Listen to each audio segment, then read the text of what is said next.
I slept when I came home. I didn't want to talk to anyone. I just went to sleep, and I slept for a good couple of days. I didn't want to talk to anyone. I didn't want to be around anyone. uh, by this point and everything, I wasn't doing counseling anymore because my counselor moved to Alaska. I wasn't on my medication because I didn't feel like it was doing anything to help me. Um, so I was dealing with this with my own mental strength, which was barely there. Luckily, I had my friend who was talking to me through it and everything because it was a hit.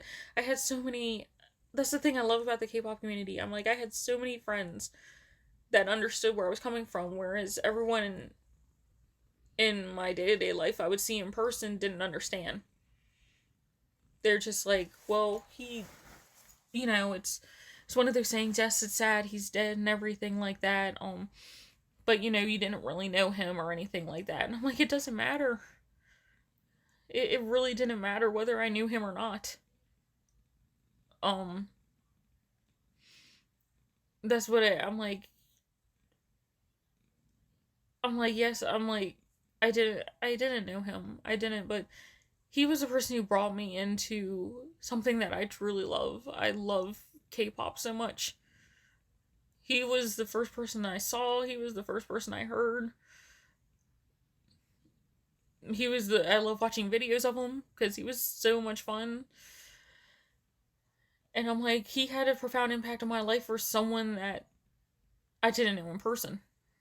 And I think that's the thing about K-pop is that even though we don't know them in person, they have a big impact on our life. I'm like, anyone can say that their a celebrity that they love has it.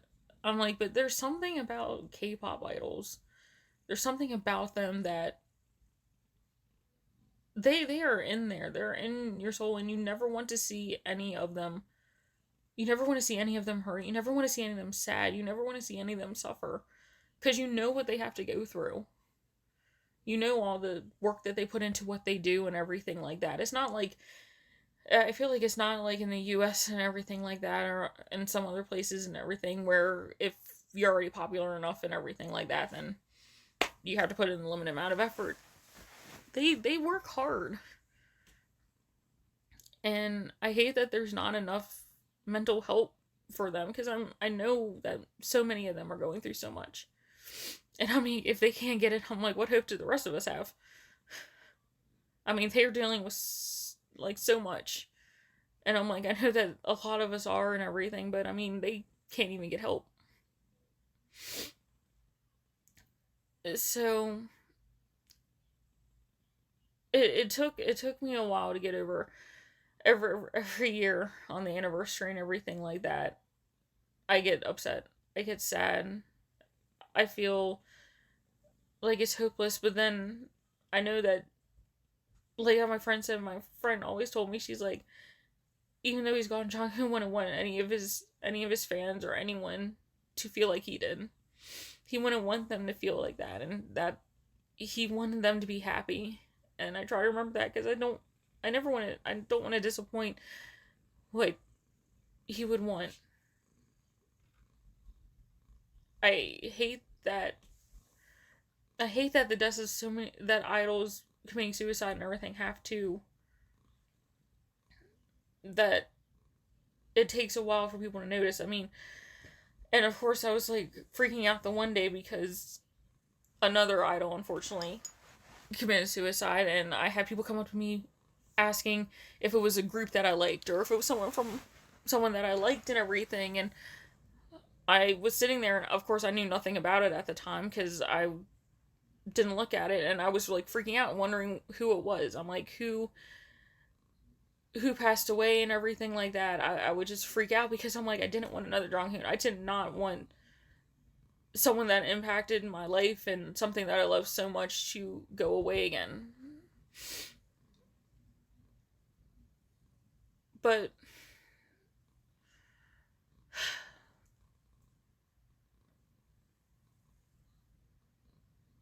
I don't even know.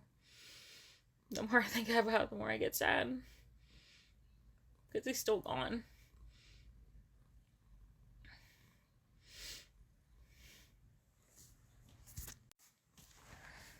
So, it's no secret. My mental health is not completely there all the time. I mean, aside from the crippling depression that I have the majority of the time, the anxiety that I have most of the time, um, the fact that I literally hate myself pretty much every single day of my life. I do.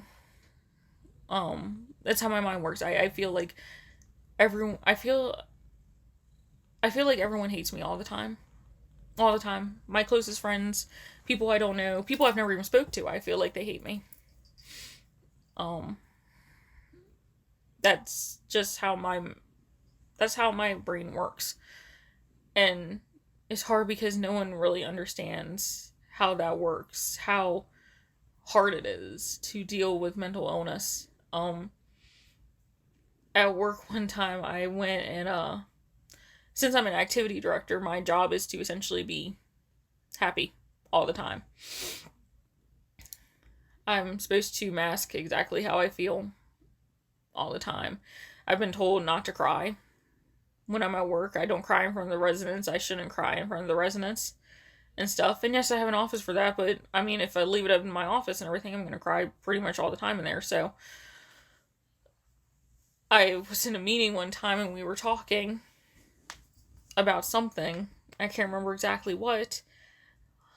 And it came around to the subject of mental illness and stuff, and about how people didn't understand how people were depressed and bipolar and stuff like that. And I told them, well, I try to get people to understand, like, I don't use my mental illness as one of those things to have people feel sorry for me. I don't use it as one of those, I use it as a plain fact that there are people that have this around you. And I'm like, because I remember we were talking about how people we were taking different medications and stuff like that, and I told them, and they were wondering about a medication for something, and they asked if someone ever taken Zoloft, and I'm like, yes, I did. So before that medication that the college prescribed me, like when I was younger, instead of doing counseling and stuff like that, they thought that my moods could be more stabilized by putting me on like Lexapro or something like that, and I got Zoloft later.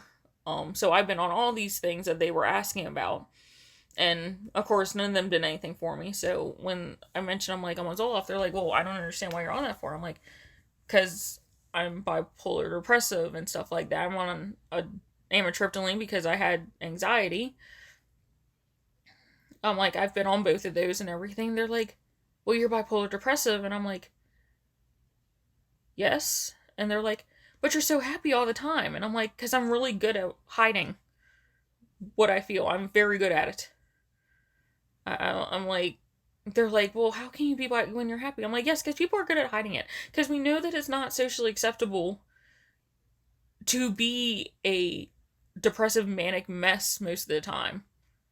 Do you think I would have this job and everything like that I'm like, I have to hide it. I don't have a choice. I'm like, but then when I go home and everything like that, that's when a lot of things start crashing down. When I'm by myself, that's when things happen. Because I sit there and all the thoughts that I've been hiding and things like that all come together. When I'm online, that's when things come together. If I see pictures of my friends going out and having fun and I'm not there, then I'm like, am I not... I'm like, do people just not like me enough to invite me? Do people not want me to be around? Same thing at work. If people go, I'm like, am I not liked enough? Or people don't want to tell me? I'm like, did I do something wrong? What did I do? I don't know. If I don't hear people talk to me for a long time, I feel like I've just been abandoned all over again. And I don't like that. I don't like feeling like I've been abandoned. I don't like feeling like I'm worthless. I don't like feeling, and I'm like, I feel like I know that I'm not. Somewhere in my brain, I know that I'm not these things. I'm not worthless. I'm not pathetic. I'm not any of this. But my other part of my mind saying, yes, you are. You're not worth anyone's time. You're not worth being around. You're not worth anything. And it's just like someone's punching me saying, you have to believe this. You need to believe that you are worthless and everything like that. And it gets harder and harder to deal with that. I have really good days and I have really bad days. And the really bad days suck. Because those are the days I want to kill myself.